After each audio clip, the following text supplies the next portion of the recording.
So what is up sa inyo guys, no? Pangit pa ng buhok ko. Bagong gising.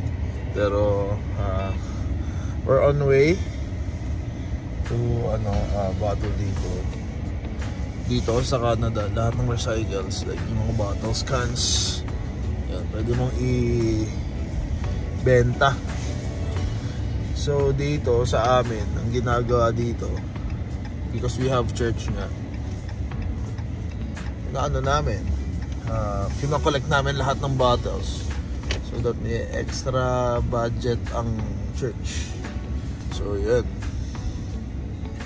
samahan nyo ako, pakita ko sa inyo paano magbenta ng bottle dito sa Canada.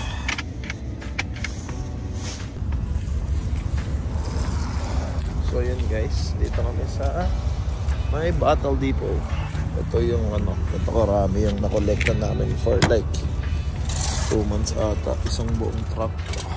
Kumain pa galit. Let's go.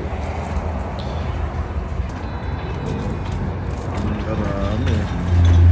Ito diskarte.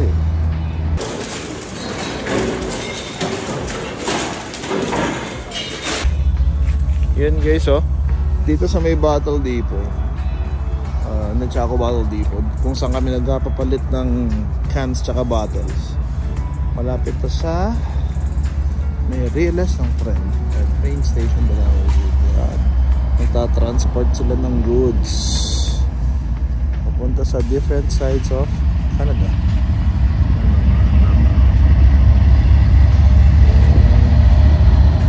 Parang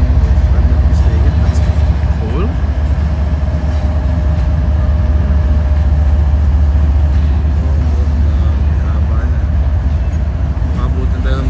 Hapon pag binidyohan ko yan.